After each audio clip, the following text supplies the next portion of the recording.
2012 में सपा सरकार थी, 2012 में सपा सरकार थी और 2017 तक रही। वो कहते हैं कि सारे काम जो भाजपा आज उनका उद्घाटन कर रही है। आए दिन आपने कितनी बंदूकें माहौल में देखी, मुझे बता दें। किस नेता के संग 8 बंदूकें घूम रही हैं? आपने एक नहीं होगा हो गया। और हमारे मुख्यमंत्री ने सही कहा, गर्मी शांत होगी, शिमला बनेगा।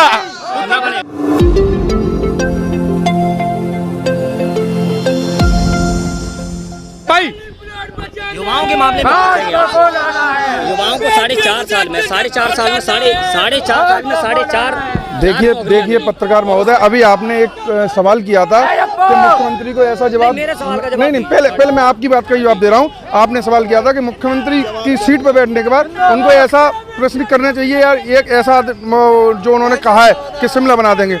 तो माननीय मुख्यमंत्री जी, पूर्व मुख्यमंत्री जो हैं अखिलेश यादव जी, उन्होंने अभी कुछ दिन एक पहले जो पब्लिक के लिए एक वो कहा था कि जो है भाजपा के लोगों ने जो हमसे कहा है उसकी हमने सारे लोगों की लिस्ट बना रखी है और विद इंटरेस्ट के उनको वापस करेंगे। मतलब इसका मतलब वो इतना डर का माहौल हमारे लिए पैदा कर रहे हैं कि वो विद इंटरेस्ट के हमारे वापस करेंगे। उनको ये शोभा देती है ऐसी बातें करने के लिए। ये बात बताइए कि जहाँ मुख्यमंत्री गर्मी की बात करते हैं जी, अखिलेश जो है चर्बी की बात करते हैं, कांग्रेस भर्ती की बात करती है, इसमें जनता को कहाँ जाना चाहिए? आप युवा है, इसके बारे में बताइए। जनता भाई साहब 2012 में सपा सरकार थी, 2012 में सपा सरकार थी और 2017 तक रही। वो कहते हैं कि सारे काम जो भाजपा आज उनका उद्घाटन कर रही है वो सारे हमने पास किए थे। अगर उन्होंने 2012 में सारे कार्य किए हम उसका उद्घाटन कर रहे हैं। युवाओं को नौकरियां नहीं चाहिए, युवाओं को नौकरियां चाहिए, लेकिन ऐसी नहीं चाहिए जो घूसखोरी करके हाई स्कूल फेल की नौकरी लगवा देते हैं और बाद में उस पर जांच होती है, पता चलता है कि पैसे लेके नौकरी लगवा दी। आज कम से कम ईमानदारी से पास हो रहे हैं। ईमानदार बच्चा जो ईमानदारी से 80% नंबर ला रहा है उसको नौकरी मिलेगी और मिल रही है। आप चाहते हैं कि बिना पढ़े घूस देके पैसा नीचे से अंडर टेबल देके नौकरी लग जाए। सुनिए एटा सदर में कितना माफिया आपको मैं इसका मैं जवाब देता हूँ। आए दिन ठेले वालों की दुकानों से पैसा लेके सामान लेते थे, पैसा नहीं देते थे। आए दिन आपने कितनी बंदूकें माहौल में देखी, मुझे बता दें। किस नेता के संग 8 बंदूकें घूम रही हैं? आपने एक नहीं होगा हो गया। और हमारे मुख्यमंत्री ने सही कहा, गर्मी शांत होगी, शिमला बनेगा।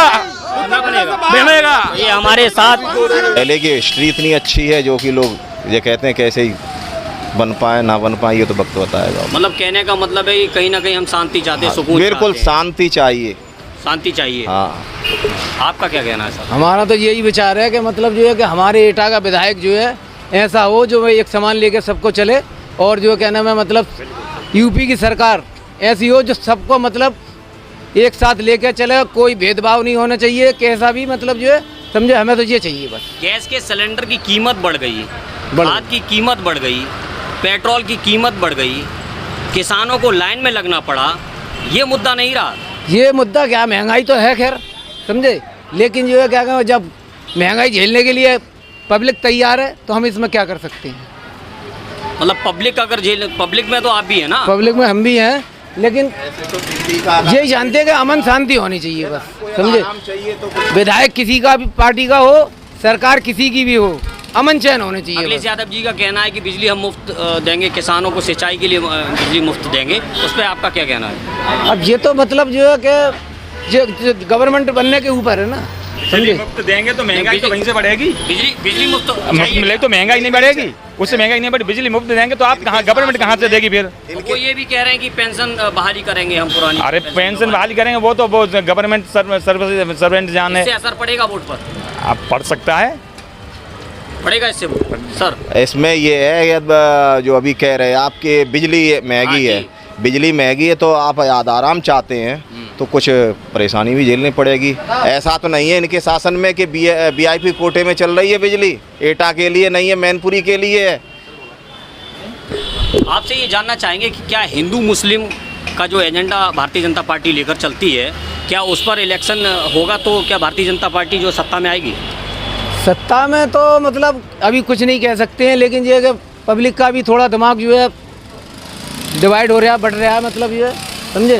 आपके सदर एटा में विकास कुछ हुआ है पिछले 5 साल में? विकास क्या, विकास तो कुछ नहीं हुआ है। विकास कुछ नहीं हुआ, वोट फिर भी बीजेपी को जाएगा। वोट तो हम किसी की नहीं कह सकते, जो तो हम अपने मन की कह सकते हैं। हाँ, रेलवे का विकास नहीं हुआ यहाँ पर समझे। क्या सर? रेलवे का जो है यहाँ के सांसद जो है रेलवे का विकास चल रहा है, रेलवे का मामला चल रहा है, तो वो अभी तक मामला नहीं हो पाया। इस बार बजट हुआ उसमें भी नहीं आ पाया। और महंगाई पे कंट्रोल करना चाहिए, महंगाई पे कंट्रोल नहीं है, और भेदभाव नहीं होना चाहिए। मैं बताऊँ आपको, भेदभाव नहीं होने चाहिए। मेन चीज तो जो है हमें अमन शांति के अलावा और कुछ नहीं चाहिए। इस समय जो है ना विपिन कुमार वर्मा जी जी, और आप नगर पालिका परिषद के चेयरमैन हैं जी। ऐसे में भारतीय जनता पार्टी किन मुद्दों को लेकर जो है चुनाव में आई? देखिए, भारतीय जनता पार्टी के जो मुद्दे नहीं, हम लोग तथ्यों पे बात करते हैं। और भारतीय जनता पार्टी 2017 में ना गुंडागर्दी ना भ्रष्टाचार इस मुद्दे को लेके आई थी जनता के बीच में, और अपने उस वादे पे भारतीय जनता पार्टी कायम रही। 2017 से आज 22 आ गया, पूरे विधायकों के 5 सरकार के 5 साल पूरे हो चुके हैं। ना तो भारतीय जनता पार्टी के किसी भी विधायक पे, किसी भी मंत्री पे कोई भी भ्रष्टाचार का आरोप नहीं है। और जैसा कि हम लोग एक सपना देखते थे, जो हमने कहा था कि न गुंडागर्दी, तो आज गुंडागर्दी का ये माहौल है। या तो गुंडे यूपी से बाहर हो गए, या फिर उन्होंने दूसरा जहन्नुम का रास्ता। विकास के मुद्दे के बीच में रोजगार कहाँ खो गया उत्तर प्रदेश का? नहीं, ऐसा नहीं है। हमारी सरकार में तमाम रोजगार मेले लगाए गए हैं और लोगों को प्रशिक्षण, मेला लगाना देखिए, दोनों चीजों में बहुत फर्क बिल्कुल जो भी रोजगार मेले वहाँ से लोगों को प्रशिक्षित करके रोजगार के संसाधन जुटाए गए हैं। और जहाँ रोजगारों की बात हो रही है, तो आप किसी भी घर में, गांव में जाइए, घर में जाइए और आप देखिएगा, लोगों से पूछिएगा कि जो भर्ती हुई है कितनी पारदर्शी हुई है, किसी से एक पैसा नहीं लिया गया है। और आज उन्हीं बातों को पुनः दोहराते हुए भारतीय जनता पार्टी प्रचंड बहुमत के साथ योगी जी के समर्थन में 300 पार करती हुई उत्तर प्रदेश में पूर्ण बहुमत की सरकार बनाएगी। आज हम लोग जनता के बीच में हैं, और डेविड वर्मा ही नहीं, हमारी भारतीय जनता पार्टी का हर कार्यकर्ता विधायक है। आप चाहे हर कार्यकर्ता। एटा सदर पे जो चुनाव है इस समय, जी, वो जातिगत आंकड़ों पे होगा या फिर सब समाज पर होगा? देखिए, भारतीय जनता पार्टी कभी जातिगत या किसी बड़ की राजनीति नहीं करती है। हम भारतीय जनता पार्टी के कार्यकर्ता हैं। हम हमेशा राष्ट्र को लेकर राजनीति करते हैं। हम भारत माँ के लाल हैं और हम इस चीज़ को लेकर चलते हैं। राष्ट्रवाद में कहीं हिंदू मुस्लिम जी बिल्कुल नहीं। हमारी अगर योजनाएं लागू हुई हैं तो उसमें हिंदू और मुस्लिम को। मुजफ्फरनगर में फिर योगी क्यों कहते हैं कि 10 मार्च के बाद जो है ना गर्मी शिमला? देखिए, वहाँ पे जिस तरीके से समाजवादी पार्टियों की लिस्ट दी गई है, अपराधियों की लिस्ट, प्रत्याशियों की लिस्ट, जी, जो लिस्ट है उसमें टोटल वांटेड अपराधी हैं। और जिस तरीके का बिहेव वो भारतीय जनता पार्टी के कार्यकर्ताओं के साथ कर रहे हैं। योगी जी एक संत हैं, और संत की ये भाषा होगी कि मतलब मई जून में जो देखिए, संत से अच्छा शासक मैं नहीं जानता हूँ, कोई भी नहीं हो सकता। शासक की बात नहीं कर रहे हैं हम। जी हाँ, मई और जून में शिमला बनाएंगे। ये माफिया बिल्कुल, जो गुंडई करेगा, दबंगई करेगा, उसके खिलाफ क्या मोमडन हो, चाहे हिंदू हो, चाहे मुस्लिम हो, किसको राशन नहीं मिलेगा? सदर एटा पर वोट किस बेस पर किया जाएगा? सदर एटा पे वोट जो है जातिगत बेस पे किया जाएगा। जातिगत? जी। आपको क्या लगता है कि उत्तर प्रदेश की राजनीति और एटा की राजनीति में किस स्तर का अंतर है? उत्तर प्रदेश की राजनीति और एटा की राजनीति में कोई विशेष अंतर नहीं है। पूरे प्रदेश की राजनीति ही आज की तारीख में जातिगत आधार पर बांट दी गई है। विकास का मुद्दा बहुत पीछे चला गया है। एक मामला था कानपुर का, आप ब्राह्मण समाज के बहुत उभरते हुए चेहरा हैं, नेता भी हैं। एक कानपुर में मामला हुआ खुशी दुबे का। विकास दुबे प्रकरण से जुड़ा हुआ है। जी। लेकिन खुशी दुबे के बारे में कहा जाता है कि वो एक 5 दिन की विवाहिता थी जी, और उसको जेल जी में रखा जा रहा है। जी। ऐसे में ब्राह्मण समाज जो है ना जनपद एटा पर किस पार्टी के लिए रुख करेगा? ब्राह्मण समाज एटा पे अभी वेट एंड वॉच वाली स्थिति में है, क्योंकि खुशी दुबे का प्रकरण एटा को इफेक्ट नहीं करेगा। जी भाई, वो क्रिमिनल, उसके परिवार वाले क्रिमिनल थे क्या? आवाज तो व्यापक रूप से उठाई जा रही है ना? नहीं, व्यापक रूप से उठाने का और मुद्दा क्या है भाई? चुनाव में ही इस तरीके के मुद्दे उठाए जाते हैं। लेकिन बात ये है कि जो उसके साथ खुशी दुबे के साथ किया, वो नेता निहायत ही गलत किया। विकास दुबे के साथ तो जो जैसा करेगा वो वैसा भरेगा। भाई, उसने पुलिस वालों को मारा। अगर पुलिस उसका इस तरीके से एनकाउंटर नहीं करती तो प्रदेश में बहुत गलत मैसेज जाता।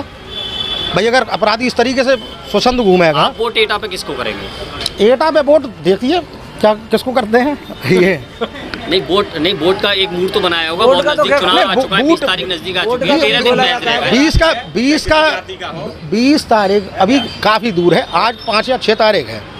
अभी 14 दिन में एटा का क्या रुख बनता है। 2017 से पहले और पिछले 15 साल का जो कैरियर अगर एटा का देखा जाए तो एटा में कहीं ना कहीं एक अपराधीकरण, अपहरण और पलायन का दौर हमेशा से बना। नहीं, एटा को अपराध की भूमि, जन्मभूमि कहा जाता था।